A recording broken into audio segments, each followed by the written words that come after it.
Zagreb Film Festival od 12. do 20. studenog. Filmovi, radionice, predavanja i zabave. Sve informacije na zfest.hr. 14. izdanje Zagreb Film Festivala je pred vratima. I ove će se godine omiljena manifestacija zagrebačkih filmofila održati u studenom, točnije od subote 12. do nedjelje 20. studenog na već poznatim gradskim lokacijama Kino Europa, Kino Tuškanac, MSU i Doku Kino Kids, kojima će se za ovo izdanje pridružiti dvije nove, F22, nova akademijska scena u Frankopanskoj 22, te GT Institut. Festival i ove godine traje 9 dana, donoseći preko 100 filmova u tematski i žanrovski najraznovrsnijem programu do sada, uz koji ćete se nasmijati do suza, zaplakati od sreće, ali i protrnuti uz punokrvne drame i napete trilere. Stoga ne propustite provjeriti tko je sve u utrci za ZFF-ovu glavnu nagradu Zlatna kolica i otkriti redatelje čije vrijeme tek dolazi. Pregled programa i više informacija donosimo u nastavku.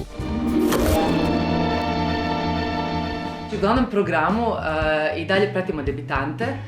Ove godine u dugometražnom programu prikazat ćemo 13 naslova. Čini mi se da je riječ o žanrovski najbogatijem festivalu do sad, jer donosimo uz uobičajene drame jako puno i komedija i trilera. Prvi put imamo 2 hrvatska filma u programu i to filmove Hane Jušić, Ne gledaj mi u pjat, koji je vrlo nedavno nagrađen na festivalu u Veneciji i nakon toga je nastavio samo nizati nagrade, a prikazat ćemo i debitanski film Zrinke Matijević Trampolin.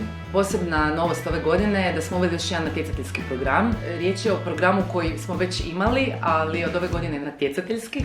Riječ je o programu Ponovno s nama. 7 autora koje poznajemo se natječu za nagradu Zlatni bicikl. Prikazat ćemo i novi film domaćeg autora Nevija Marasovića, Goran. Jako se trudimo da našoj publici bude lijepo kod nas i čini mi se da je to ta atmosfera koju uspijemo postići da se i naša publika osjeća lijepo i da zajedno sudjelujemo zapravo u tom procesu stvaranja festivala, je to ono što ga zapravo čini posebnim. Program industrije je zapravo niz edukativnih programa koji govore o tome šta se događa puno prije nego što nastanu filmovi koji ćete vidjeti u programu Zagreb Film Festivala. Odnosno, pružamo neku platformu kroz koju što mladi, što i nešto zreli filmski profesionalci mogu naučiti nešto više, mogu bolje razviti svoje projekte. Pa tako imamo radionicu Moj prvi scenarij, koja je ovo 5. izdanje. Ove godine nam se prijavilo čak 80 scenarija iz cijelog svijeta, od kojih smo odabrali 6 koji će doći ovdje i sa skript doktorima raditi na svom prvom scenariju. Osim mog prvog scenarija imamo niz zanimljivih masterklasa. Tako je prvi scenaristički masterklas nagrađivanog pisca Freda Breinersdorfera, koji je usput i član žirija, glavnog žirija ovogodišnjeg festivala. Gameri i video igrice su sve zanimljiviji, sve popularniji, a mi smo zapravo shvatili da imamo svog konja za utrku.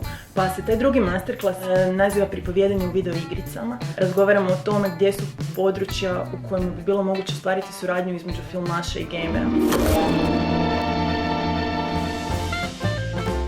Ponosni smo što je naš dizajn usvojen za ovogodišnji ZFF, zato što ima jako veliku vidljivost. Brief je bio da bi htjeli da bude štihom slično ko plakati zadnjih godina sa fotografijama Toša Dapca, ali da bi htjeli nešto novo.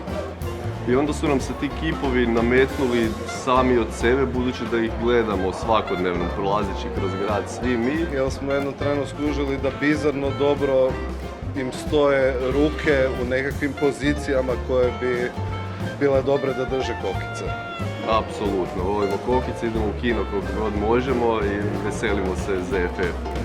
Na ZFF idemo od prvog ZFF-a, od SC-a, i to je festival s kojim smo nekako odrastali i profesionalno, i ljubavno, i u izlascima i sve.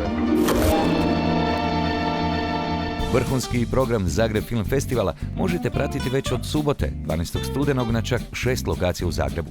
Više informacija o programu 14. Zagreb Film Festivala možete saznati na internetskim stranicama zff.hr. Svoje ulaznice možete kupiti i putem interneta ili na našoj blagajni na Cvjetnom trgu. Pratite sve novosti i putem društvenih mreža.